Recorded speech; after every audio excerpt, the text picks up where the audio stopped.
Hey guys, this is Specter and welcome to a new movie making episode. In this video I'm gonna talk about Vegas plugins, what they are and how they can help you.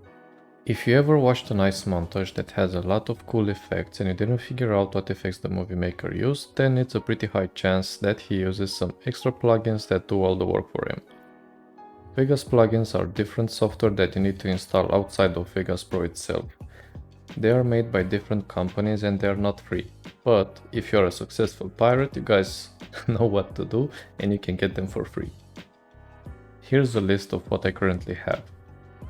So it's Sapphire plugins, Universe plugins, Twixtor Pro, which is a plugin I use for slow motion, newblue effects plugins, BCC plugins, and Magic Bullet looks. Once installed, when you open Vegas, you will find this multitude of new effects and transitions, which you can use to edit your montage the way you like.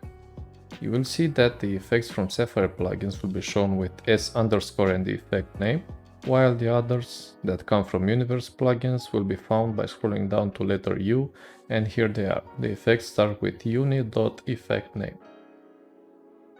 Here's a list of my favorite effects that I currently use in most of my montages.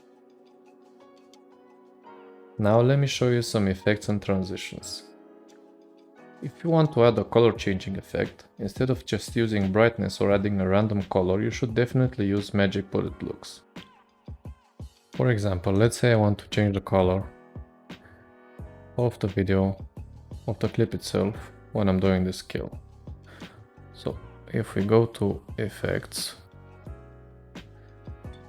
and search for Magic Bullet looks, all you have to do is just drag the default effect on your clip. Or actually, let's cut it first because we can't really animate this. I mean, you can animate it, but it's a bit trickier. Let's say I want to do this. I'm going to insert a new track, like here. And I'm going to add the effect on the clip above. So I just copied my clip, and it's the same clip on two tracks.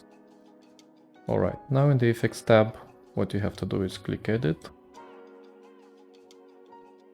And you'll see that now we're in the Magic Bullet looks window.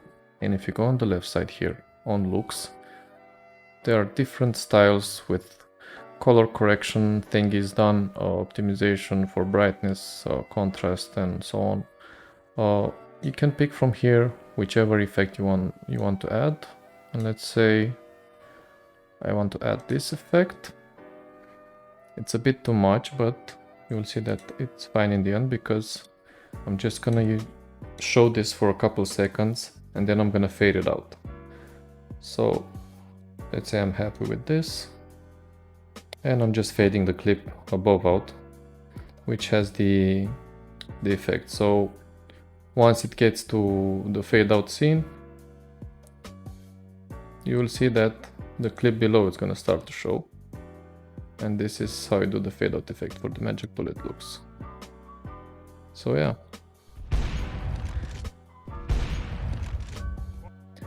Another thing that people use is probably one of the most common effects is the shake effect. So I'm gonna search for it, shake, and I'm just gonna use dissolve shake this time because I already have a preset for it. And let's say I want to add it on another kill. Let's say on this one. And I need to animate it with 2 keyframes. This is where I want the effect to start. And right here I'm gonna set the effect to 0 with amplitude 0 and frequency. These are the settings for the shake. This one I don't need, and I need to add 0 again so we can fade it out. As for the keyframes, let's set them to a fast fade. And let's see how it looks. Okay, it's a bit too much.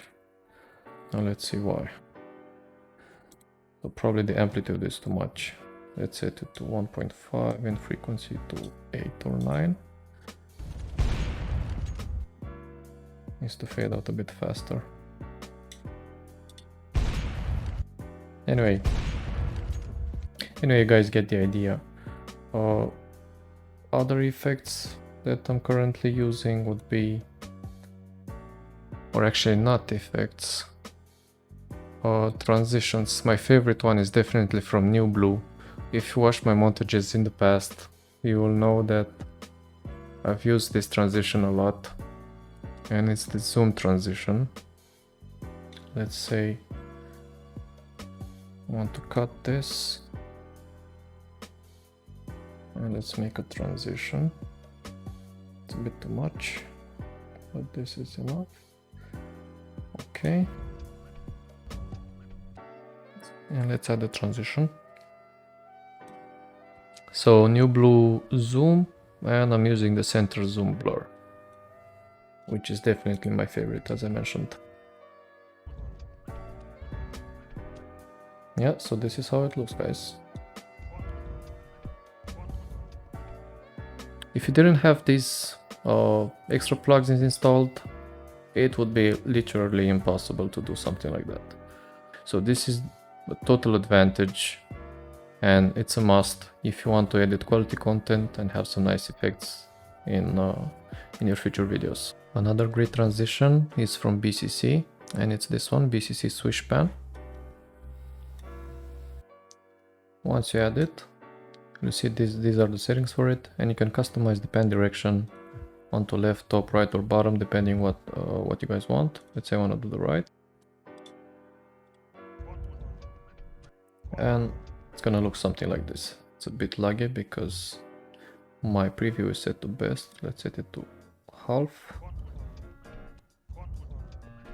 and you can customize the speed by making the transition longer or shorter, like so.